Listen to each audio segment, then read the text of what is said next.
Good morning. It's a brand new week. My name is Gretchen Ho. It is the 26th day of May, bringing you Morning Matters because your mornings matter. Let's get to the stories that matter today. President Bongbong Marcos attends the 46th ASEAN Summit in Malaysia, calling for stronger regional collaboration on food security, energy stability, disaster response, responsible AI use, and peaceful maritime solutions. 3 million students to get free tutorials this school year through DepEd's Aral program, focusing on reading, math, and science. Let's discuss this matter later in the program. And a reminder for all motorists out there, the No Contact Apprehension Policy, or NCAP, returns today, May 26, using traffic cameras to identify violators without face-to-face interactions. It will be implemented across key roadways. Welcome to our program, Morning Matters, where we talk about the issues you need to know for the rest of your day. Now, first on the agenda, President Bongbong Marcos has arrived in Malaysia for the 46th ASEAN Summit, where he will push for regional cooperation on food and energy security, disaster resilience, responsible AI use, and peaceful resolution of maritime disputes. Here is a report. President Bongbong Marcos is now in Malaysia for the 46th ASEAN Summit. He is accompanied by First Lady Liza Araneta Marcos. In his departure speech, President Marcos emphasized the Philippines' commitment to upholding its sovereignty and sovereign rights, particularly in the West Philippine Sea, in accordance with international law. I will continue to champion our advocacies in promoting an open, an inclusive, and rules-based international order. He also pledged to advocate for stronger cooperation on food and energy security, as well as disaster resilience across the region. The summit will also tackle how ASEAN will respond to U.S. tariffs, the conflict in Myanmar, climate change, and the use of artificial intelligence. I will also highlight the Philippines' commitment to the development of a common regional framework for ethical and responsible AI, or artificial intelligence, aligned with ASEAN values. While the President is abroad, Executive Secretary Lucas Bersamin, Justice Secretary Boying Remulla, and Agrarian Reform Secretary Conrado Estrella are serving as the country's caretakers. President Marcos will remain in Kuala Lumpur for the ASEAN Summit until Tuesday, May 27. Tensions rise again in the West Philippine Sea as a Chinese vessel harasses a Philippine research ship conducting scientific missions near Sandy Cay. Here is a report. China's Coast Guard mission number 21559. This is MMOB 3002. BRP Dato Sanday. On Wednesday, a Chinese vessel was caught harassing the BRP Dato Sanday at Sandy Cay in the West Philippine Sea. Despite radio warnings from the Philippine Coast Guard, the Chinese ship continued using water cannons. This happened while the Bureau of Fisheries and Aquatic Resources was conducting a maritime scientific research. It's the first time China used water cannons against a Philippine vessel at Sandy Cay 2, which is part of the Philippine territory near Pag-asa Island. However, China released separate videos and photos accusing the Philippines of illegal entry into their territory.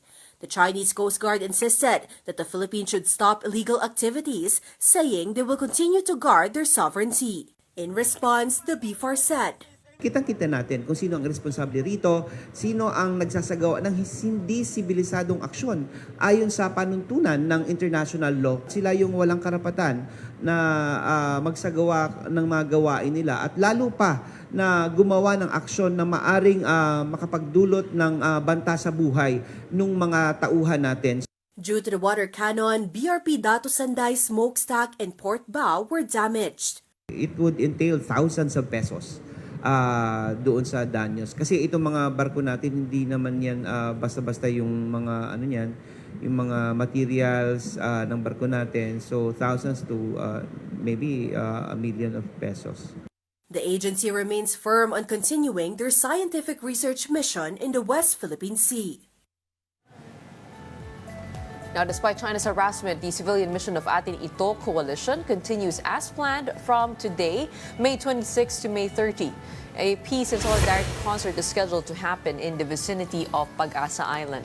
Now, aside from Filipino artists, several international performers from Malaysia, Indonesia, Japan, and Korea will participate in the event. The group assures the public that they have prepared contingency measures. The Philippine Coast Guard and other Philippine authorities are also on standby in case tensions arise in the area. If everything is prepared, hindi mo na pwedeng i-atras. This is a concert for peace and solidarity.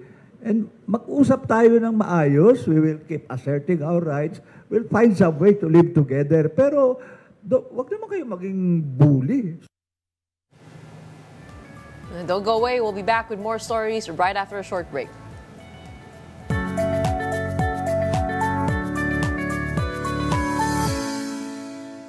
Welcome back. You're still watching Morning Matters here on One News. For all those plying the roads today, the No Contact Apprehension Policy, or NCAP, will be enforced again starting today. That's May 26. NCAP uses traffic cameras to monitor violations without the need for face-to-face apprehension. NCAP will be implemented on major thoroughfares including Recto, Mendoza, Quirino Avenue, Araneta Avenue, EDSA, Carlos P. Garcia, Katipunan Avenue, Tandang Sora, Rojas Boulevard, Taft Avenue, and South Superhighway. Also included are Shaw Boulevard, Ortigas Avenue, Magsaysay Boulevard, Aurora Boulevard, Commonwealth Avenue, A. Bonifacio, Rizal Avenue, as well as Del Pan, Marcos Highway, and MacArthur Highway. According to the MMDA, NCAP enforcement on these roads aims to ensure road discipline and safety for everyone. The LTFRB warns PUV drivers and operators against imposing double fares on passengers' size or weight. In a statement, LTFRB Chairperson Teofilo Guadis said, regardless of the passenger's size, the fare covers one person. He added that this practice of overcharging is not only unlawful but also discriminatory and fundamentally unjust. This comes after the LTFRB received several complaints alleging that plus-size passengers are being charged fares exceeding the standard rate.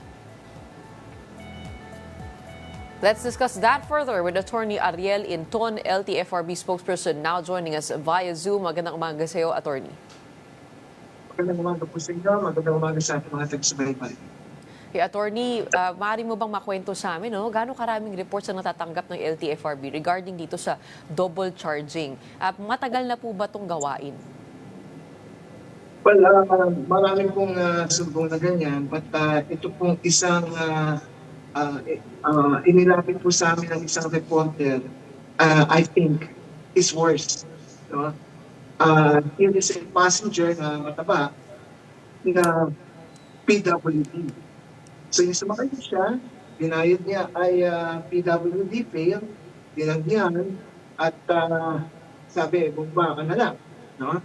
At nahiya siya, napahiya yung pasahero. Fortunately, tininakunan yung jeep, ganyan. So, this reporter, sinulat niya yan sa kanyang pahayagan. No? And then reported it to LTFRB. After that, we went back at maraming ganyan. Ang nangyayari, iniiwasan isakay ang isang exercise na pasahero, or kung ito ay estudyante, senior citizen o PWD, ay hindi ino-honor ng kanyang discount. So, LTFRB came out with this warning sa ating pong mga pasaway na driver na ang pagsingil sa pasahero ay hindi base sa bigat o itsura or whatever. Pag hindi mo sinakayan, that is discrimination at refusal to convey passenger na franchise violation. So, yung po ang aming apila. Naman po sa mga biktima, kung maaari po, itawag niyo po sa hotline po ng LTFRB o you can complain, hindi yung ganong kahirap, mag-complain. Makakarating lang po sa amin yan, if you have details, then better para mapatawag po natin yung operator sa kaya nila. Attorney, ito po ba ay sa jeepney nangyari? At pwede po bang malaman kung saang lugar? Ang kwento po sa amin ng reporter ito ay isang jeep na ang biyahe ay sa Project 8. Mm. Okay, but yung mga ganitong reports po, madalas sa jeepney lang po ito. Hindi po ito nangyayari sa mga motorcycle taxi or sa iba pang mga PUV natin? Wala po gaano sa jeepney po ay madalas. Lalo na po yung pagbigay ng discount. Dating mataba daw, hindi ka naman sa discount group. No? The discount of a student, of a PWD, and the senior citizen is not based on your size. It is based yun sa pagiging PWD mo, pagiging estudyante, o pagiging senior citizen. Okay, we understand that this is discriminatory in nature, but when it comes to our law, which regulation or provision is the LTFRB invoking exactly? Kaya may walang dito ko lang kung dahil dyan na if you refuse a passenger without just cause. Mga po, sa mga example to, that's refusal to convey passenger. Now, kapag kasuningin mo ang isang pasahero na entitled sa discount, that is overcharging the passenger. Okay, tapos kung ito po ay ginawa sa isang pasahero, ano po ang maaari niyang gawin?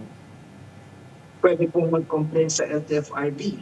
Basta malaman po namin any way na malaman po ng LTFRB dyan at kung may plate number o detalye, mas mabuti po para mapatakot po namin. Ang LTFRB po kasi is a quasi-judicial body. No?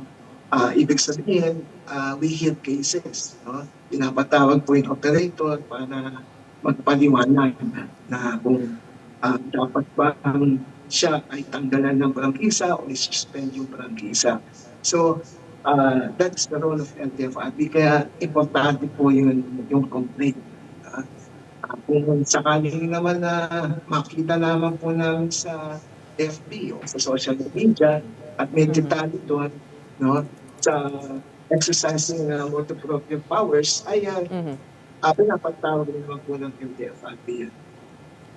Okay. Attorney, alam po natin nagbago po ang ating Transportation Secretary and he has expressed communication, a more open communication with the jeepney operators when it comes to implementing the modernization of their jeepneys. What is the progress on that? Naglabas na po ng Department Order ang DOTR that open up the application for consolidation. So yung mga hindi po nakapag-consolidate noon, as long as your unit ay may previous PA, confirmed noong 2023 at 2024, registered in yung 2023-2024, then pwede kayo mag-apply for consolidation. Ngayon, pag tinanong, kailan ang deadline, wala po sila po deadline. Now, LTFRB will come out with guidelines tungkol dito, but importante po is that the application for consolidation ay open up po. So nandun pa rin po tayo sa proseso ng consolidation. Wala pa po dun sa yung deadline, no? Nung pagkuha ng bagong unit. Oo. So nakasuspend po yun? Tama po ba? For now? Well, it's wala pong deadline, the open yung application, and therefore, parang bumalik po tayo sa umpisa ng yung consolidation, and you can apply for consolidation. Okay, and then this program is under review currently? I think ang may mga nilalabi po ang DOT kapag the other aspects ng mga nilalabi po ng mga ibang transport groups. No? Pero ang mananaw po ay open na yung application for consolidation. Okay, meron po mga lumalabas kasi na parang Pinoy-made na jeepney units, no, na way cheaper than the imported ones. I mean, siguro yung matagal na po itong tanong, no? Bakit hindi po kaya nauna lapitan itong mga local producers natin para hindi naman po mahirap, no, para sa ating mga kababayan na mag-comply Oo, doon po sa PUV modernization. Sinusuportahan ko ng LTFRB yan. No? Yung pang mga locally made ng modern jeepneys, as long as it's compliant, supportahan ko ang LTFRB yan. Mas maganda nga po yan. Yung design is not compromised. The design of a jeepney, not an iconic jeepney. So sinusuportahan ko ng LTFRB yan. Pero isa po dapat maging malinaw, if you apply for consolidation, hindi po ibig sabihin na kaagad-agad yung required kayo na magbago nito. Hindi po. When you apply for the consolidation, you can still use your traditional jeepney or traditional unit as long as compliant naman po yan.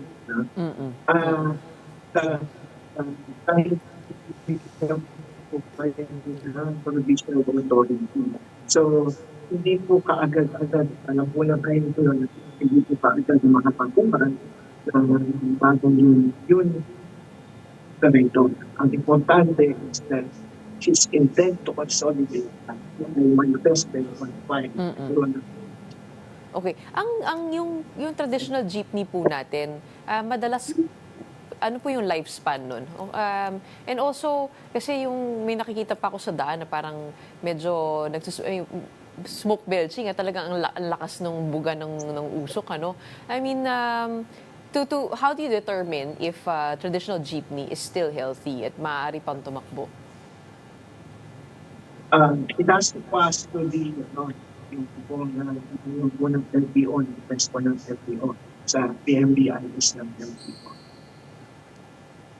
Okay. Okay, puntahan naman po natin ating motorcycle taxis.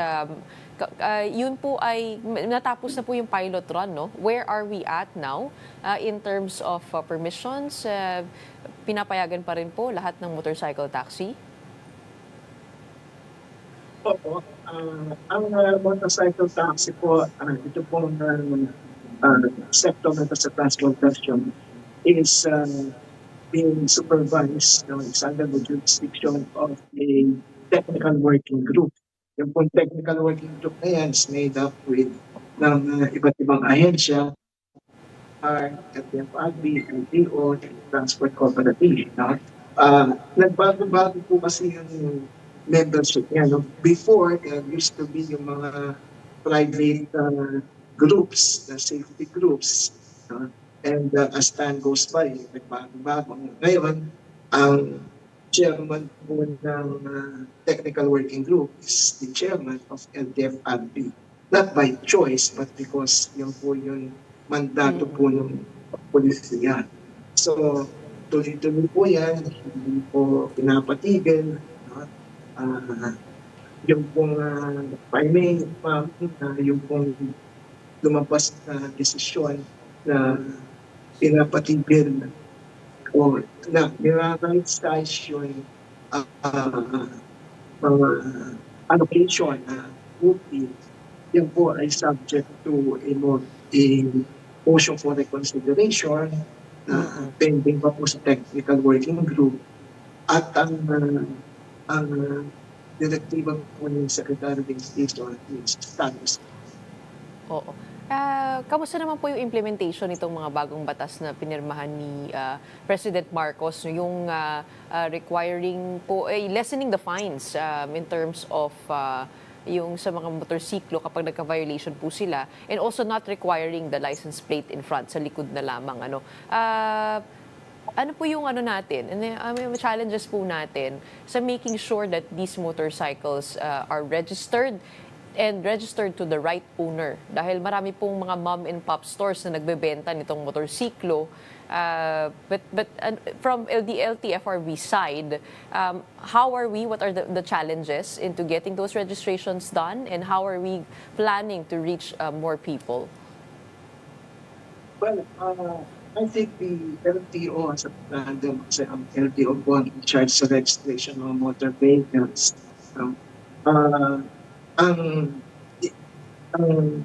Yung batas po would need an IRR. So after the IRR is issued, then yung implementation po. But it's more of LTFRB concern po. Okay. On a final note, ito pong yung magbibigay po ba ng bagong lisensya ang LTFRB para sa karagdagang motorcycle taxi, pati na rin po dito nga po sa ating mga Grab, Move It, pati yung iba po ating mga sasakyan? Well, as far as motorcycle taxis are concerned, yan po ay sa technical working group. So kung magdadagdag sila o hindi, then it will come from the decision of the technical working group. Doon naman po sa iba pong mga denomination, the NBS, previously ay nag-open up na ng bagong slots. So we will wait for the decision of the board kung magdadagdag po by opening new slots for the NBS. All right, okay. Maraming salamat for clearing those issues with us. We have Attorney Ariel Inton, LTFRB spokesperson on Morning Matters today. Maraming salamat po. Moving on now to politics. 4 members of the Liberal Party have joined the House supermajority supporting Speaker Martin Romualdez in the 20th Congress. Now that's according to Deputy Speaker J.J. Suarez. Suarez said their move reflects growing confidence in Romualdez's leadership and a shared commitment to unity in passing key legislation. He noted Romualdez's strong track record in the timely passage of budgets and critical economic reforms as a major factor behind the broad support. The bloc also includes the Lakas CMD, Nationalista Party, National Unity Party, Nationalist People's Coalition, Partido Federal ng Pilipinas, and the Partyless Coalition Foundation Incorporated. Meanwhile, some members of the Duterte family who won in Bilang Pilipino 2025 have assumed leadership. Davao City 1st District Representative Pulong Duterte took his oath of office for his 3rd term in Congress. Also sworn into office were Pulong's sons, 2nd District Representative Omar Duterte and Councilor Rigo Duterte. The oath-taking ceremony was attended by several Duterte family members. Meanwhile, Rodrigo Duterte's ICC lawyer Nicholas Kaufman declined to comment on the slated oath-taking of his client. He said the issue is being handled by Duterte's Filipino lawyers. Recall that Duterte, who recently won as mayor of Davao City, has been detained for alleged crimes against humanity. Stay tuned. Morning Matters will be back right after a short break.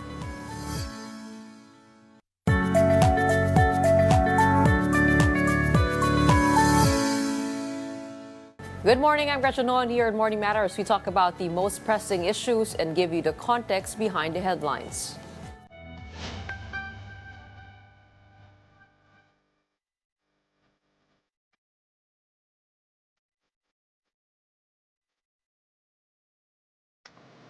At least 3 million students struggling with basic literacy and numeracy will receive free tutorial sessions starting the school year, the Department of Education has announced. The initiative falls under the Academic Recovery and Accessible Learning or ARAL program, which covers reading and math for grades 1 to 10 and science for grades 3 to 10. Tutorial sessions will be held outside regular school hours, 1 hour on the weekdays and 2 on the weekends. DepEd also plans to hire additional tutors, including licensed applicants, pre-service educators, and private school teachers. Parents of selected students will be briefed on the program, which will be extended to private school learners under the government's voucher system. Now, to get insights on this, we have on the show Professor Eleanor Bahrami-Hessari of the UST College of Education weighing in. Welcome to Morning Matters. I believe you're on mute, ma'am. Good morning. Thanks for having me. All right, there you go. Masyado po yata kayo nababad na sa Zoom, kaya nakakalimutan na. The joke. Just kidding. All right. The base or the facts we're working with here, let's establish that first. According to the latest data from the PSA, their FLEMS survey, we have 18 million Filipinos considered functionally literate. And with this tutorial program of the DepEd, is that an effective solution? What do you think of this free tutorial session, 1 hour on the weekdays, 2 on the weekends? I think based on the program. But at the same time, we also have to consider where the students are at. So I think initial assessments, I think, are going to be done as well. But I'm also thinking in terms of who are going to be the tutors. They need to be trained as well. I understand that it was mentioned that pre-service teachers and other licensed educators, but there has to be a structured program. So, for example, if they're doing tutorials for reading, for example, there should be a structured and consistent program that DepEd should be following. And in order to be able to use that program to tutor, these tutors need to be trained for that particular program. So there's a lot to be considered. If they're considering starting this program as soon as school starts in June, it would be a little bit tricky because you still need to really train your children. It's not as easy as they teach the kids how to read. It's not as simple as that. And the burden, of course, will fall on the shoulders of our educators to give those extra hours. I mean, would you know from your end if there is extra compensation or for the teachers who will be participating here? I wouldn't know exactly if DepEd would consider that, but if you think about, because I mentioned about pre-service teachers. So pre-service teachers are those student teachers, basically, from different universities and colleges who are doing their internship in the public schools. And usually, they're not given monetary compensation for that because they have to allot certain number of hours. It's part of their, basically their grade. It's part of the requirements that they have to fulfill to finish the program. So in terms of monetary compensation, I don't think it would be sound to give that to teachers. But for other teachers who are going to be doing the program, I'm not very sure in terms of what kind of compensation that they would be given. Okay. And as we speak, teacher trainings are being held, I think, this whole week before the implementation of this tutorial program, which will pilot first in several schools. But when it comes to the initial assessment that you're talking about, that's going to be a little bit complicated, right? Because hindi pare-pareho yung comprehension ng lahat, no, yung levels of understanding. So paano yun? How do you envision this tutorial program to go?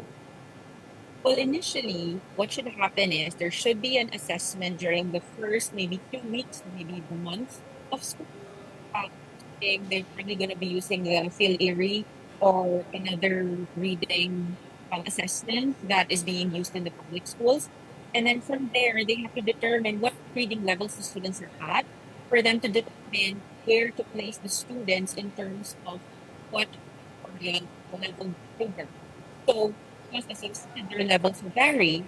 So even if you're in, let's say, 5th grade and your reading level is maybe for like kindergarten or 1st grade, then the approach in the program that's going to be provided should basically align to where the reading level of the student is at. So it's really going to be complicated because you first have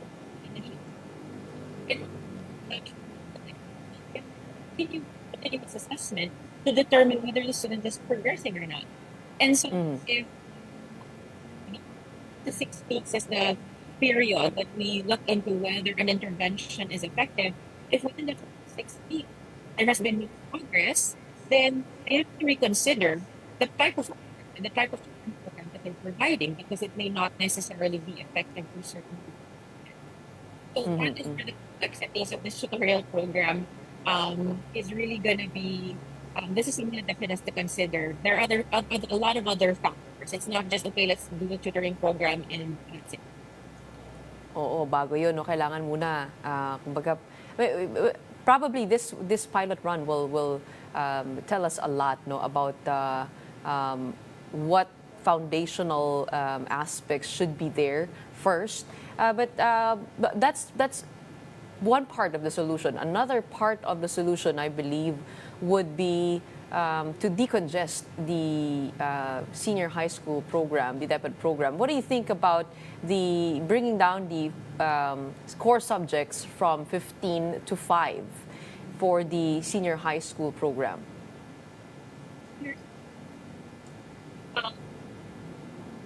It's have already been decongested. Right, from the time that during the time of COVID, when they did the most essential learning competences, and that's the current curriculum that's being used. Now, the thing is that if you look at the competencies and the skills of senior high school graduates, they still do not meet the standards.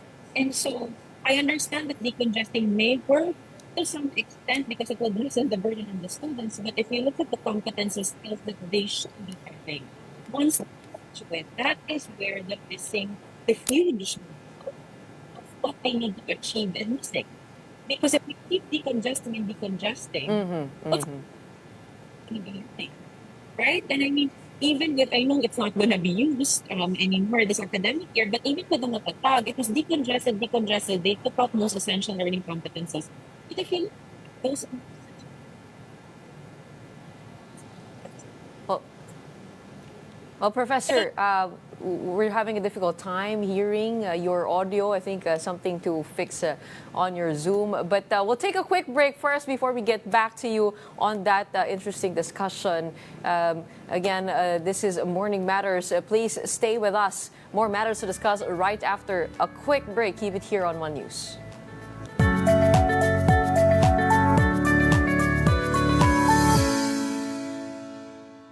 Welcome back to Morning Matters. You're still with us here, and we talk about education and all the things that need to be right in that mix to be able to provide solutions. We have for that to give us her insights. Still, we have Professor Eleanor Bahrami-Hessari of the UST College of Education. Welcome back to the show. We were talking about the decongestion of the curriculum from 15 subjects down to five core subjects, which is science, math, communication, life skills, and social sciences.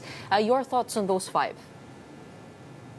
Like I was mentioning earlier, it's quite tricky if we keep decongesting without even considering what are the key competencies that our students really need. And one tricky part here is that instead of as we keep decongesting the subjects, we're losing track of what the students really have to acquire in terms of competencies and skills. So maybe what DepEd should do is to study first and look into the curriculum and do an actual pilot and actually release the results of those pilots. Because what happened was with the Matatag curriculum, wherein they decongested, they never with actual quantitative results of like, okay, what are their findings in terms of how did the students fare in terms of their performance based on what they took out from the K to 12 curriculum. And on the other hand, the other side of that coin would be you can't really tell the effectivity of a curriculum with just a year of piloting. That will not reveal to us how effective a curriculum is. Students have to go through the entire uh, curriculum. For example, with K to 12, the result of K to 12 came out when the first batch of students who started from kindergarten to 12th grade graduated. And so is where you can see whether the curriculum is truly effective. So it can be, let's pilot it in 1 year for this particular year level for 1 year, and then in another level for another year. Because you can't really extract enough results from that, both quantitative and qualitative. Okay. In the changes that they're proposing, students will no longer be locked into the strand or track they choose. Under the new curriculum, they can choose electives from different subject clusters based on interest and career plans. And merong dalawang core dito na na cluster. Meron yung academic and then meron yung technical. Is that a better classification? I mean, when it comes to the point of view of the students, having to choose where you're supposed to go at that early of an age, is this a better classification na medyo mas malawak yung saklaw na binibigay sa'yo, and then you can choose electives from there? Is that how it works? That particular program, that option of academic and technical, that actually is already existing in the transition program of K to 12. But it's labeled as K to 12 transition program for students with disabilities. Okay, but that already is existing. So I think what this current curriculum is doing, they're trying to adapt that concept. Now, that is okay in terms of adapting that idea. But then again, we have to ensure that our students have proper career counseling, advising in terms of if you're going to choose the academic track, this is where you're going to go. If you're choosing the technical, this is where you're going to go. Now, in terms of electives, so the thing, an elective, it's an optional course, it's an optional subject that you have to take based on your preference. Now, we have to retain still the core subjects and the core courses that they need to complete for K to 12. It's not an end or. You know what I mean? And so retain the actual core curriculum of K to 12 with whatever number of subjects they have to take to complete the program. And then they can choose as an elective whether they're going to go technical or they're going to go academic, because at the end of the 2 years, you never know how their minds will change. You know, maybe maybe I want to go to college, or maybe some are going to be like, maybe I want to start working. So things can change. So it has to be clear that they should have the core subjects, requirements established before providing them that option of an elective. So I think that needs to be clear. So retain the basic subjects that are needed to strengthen the educational foundation, but have a few subjects here and there where they can be open to or be exposed to the different tracks. But how about the immersion hours? How does that play into the whole curriculum? Gaano karaming oras? Ano ba yan? Weekends ba yan usually? Or do they really stop from going to school and then they do OJTs in different work setups?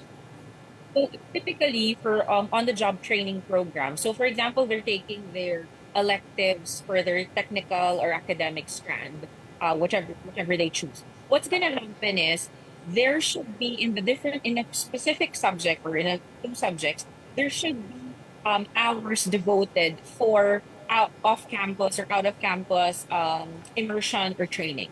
So the hours they need to render in terms of on the job training is actually connected to a subject that they're taking.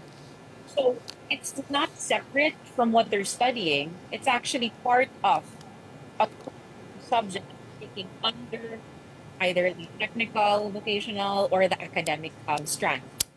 So it's always connected to a subject.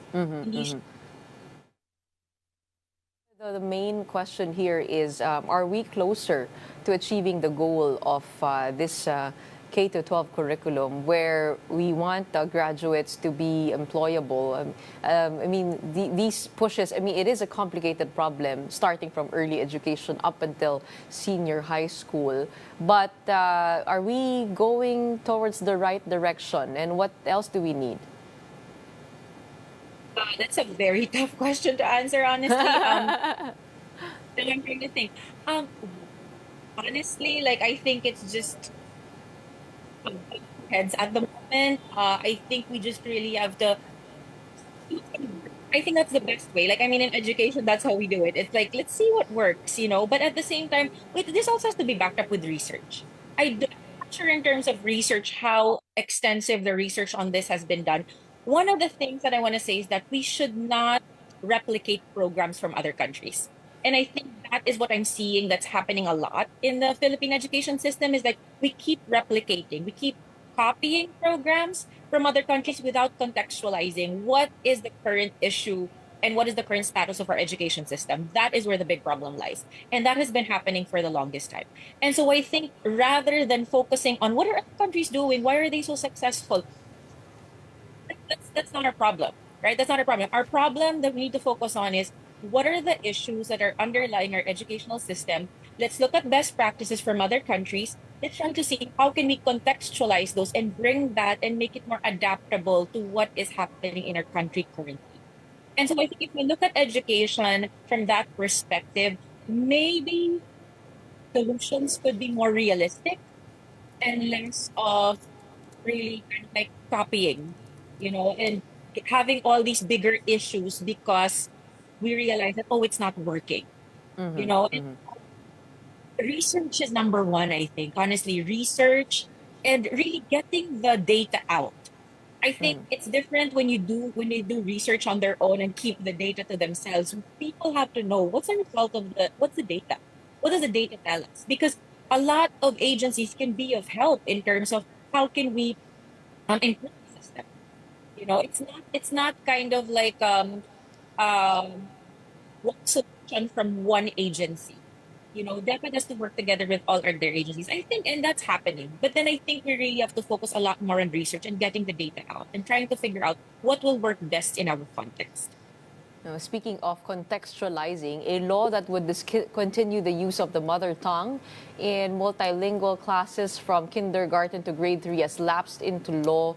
So this means that the mother tongue will still be used as medium of teaching and learning, but no longer offered as a subject. I mean, your thoughts on how that has affected the educational learning and state of literacy when it comes to being able to be at par after grade 3.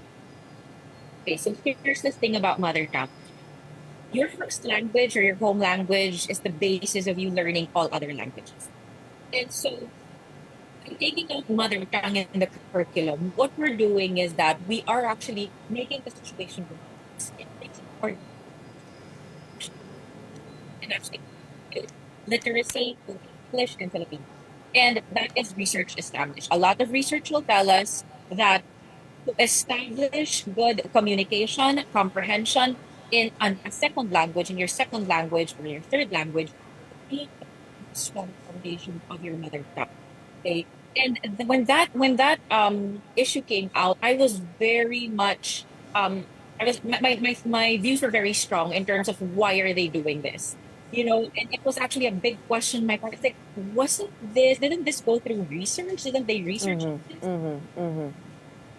Your communication and all other languages, and so I'm actually glad it lapsed, honestly, because then it would give the schools the freedom to teach in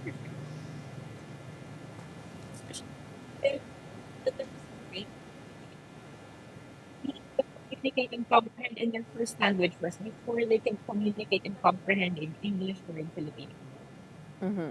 Pero hindi ba nahihirapan by the time that they're grade 4 yun nga, to be able to adapt to the different learning mediums because they're so used to the mother tongue? Because what happens is by the time they reach third grade, everything else is taught in English, like your math, your science is taught in English. So they to adapt to the language. Why? Because their first language is well established. And so in terms of comprehension, able to more or less be able to understand what's happening. And the thing is, you know what, here's the thing about the English language, I must say. There's this thing in our culture, this is very, very Filipino. Now, if you can speak well English, you're smart, right? If you can speak straight English, you're smart. But here's the thing. Do you understand what they're saying and what they're listening to? I think we have to establish and be proud of our culture first and be proud of the language we have. Because first, they're communicating in their native language. I mean, look at other ASEAN countries. Look at Vietnam, wherein their education is like their education system, their students are performing really well. Children may not necessarily learn and speak English as a native English speaker would sound like. But in terms of performance and competencies in other areas, they're doing really well. So what does that tell us? I mean, isn't that context in our region already? Isn't that very telling already in terms of how should we contextualize our type of education system? So yes, I understand English is part of our culture as well, and that is English the medium of instruction in our schools. But at the same time, we have to understand if students truly understand what is communicated, written, and said in English, they should first understand and appreciate their first language, because that is what will bridge the gap, that we're seeing, that gap from learning Filipino or learning their mother tongue to learning how to communicate in the English language. Well, the conversation on education is always complex, but as we pick out the strands, we hope that is always backed by research, the solutions at hand. But in the meantime, maraming salamat, Professor Eleanor Bahrami-Hessari of the UST College of Education for sharing with us your insights today. Don't go away. More matters to discuss right after the break. Keep it here on One News.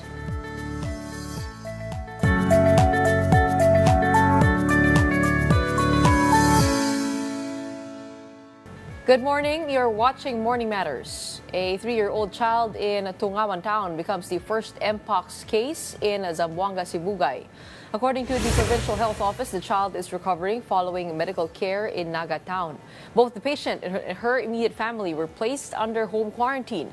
Contact tracing was also done to prevent further spread of the disease. The Zamboanga LGU is urging residents to stay vigilant and observe health protocols. Meanwhile, Pope Leo XIV has appointed Filipino Cardinal Luis Antonio Tagle as the new titular bishop of Albano, the Suburbicarian diocese the pontiff previously held before his election. Albano is one of 7 Suburbicarian dioceses surrounding Rome, traditionally assigned to cardinal bishops, the highest ranking order in the College of Cardinals. The others are Ostia, Velletri Segni, Porto Santa, Rufina, Frascati, Palestrina, and Sabina Poggio Merteto. Tagle, along with 3 other Filipino cardinals, participated in the conclave of the College of Cardinals that elected Pope Leo as the new pope on May 8th. President Bongbong Marcos graced the opening ceremony of the Palarong Pambansa 2025 in Lawag, Ilocos Norte. In his speech on Saturday, Marcos encouraged the country's young athletes to persevere and pursue excellence. More than 15,000 participants from the country's 18 regions are competing in this year's games, which will run until May 30. Sa susunod, kayo na ang kinatawan ng Pilipinas sa Asian Games at saka sa Olympics. Kaya paghusayan ninyo. Pwede kayo, meron. Malay natin, dito sa mga kasama natin na ito, meron dyan na lilitaw, na Manny Pacquiao, na Hayderin Diaz, na Carlos Yulo, na Ira Villegas, na Nesty Petesio, na EJ Obiena o Alex Eala. Gilas Pilipinas youth continue their dominant run in the FIBA Under-16 Asia Cup SEABA qualifiers with a convincing 87-42 win over Thailand on Sunday. The Filipinos set the tone early, opening the game with a 31-1 run in the first quarter. Carl De Los Reyes led the charge with 16 points and 9 rebounds, while Prince Carino added 15 points and 7 boards. Eva Rain Cruz and Nixon Cabanero also contributed 12 and 10 points respectively. Gilas Pilipinas youth will look to extend their winning streak when they face Singapore today, May 26. Meanwhile, Signal Super has premiered its new 3D billboard in Bonifacio Global City. MediaQuest Chairman Manuel V. Pangilinan and other executives were present during the launch on Saturday. Signal Super is the country's first streaming aggregator app that lets users access multiple platforms through a single login and subscription. Available on Google Play and the App Store, it features content from Signal Play, Pilipinas Live, and more. It's a new one and pioneering for Signal for the country. Yes. So grateful for all the people who made this happen. It's available it's inclusive, available to all. So you just have to have one. This super app will just aggregate all of the content. All you need is one. It's the first and only OTT streaming aggregator app in the country. And we're really bringing it to the Filipino people so that they can all enjoy all the content. In life and in love, all you need is one. Go ahead and download that app and subscribe now to Signal Super. And that wraps up today's episode of Morning Matters. We hope we've given you the right start to your morning and your week. Let's go ahead and make the day matter. My name is Gretchen Ho. We are One News, all sides, all the time.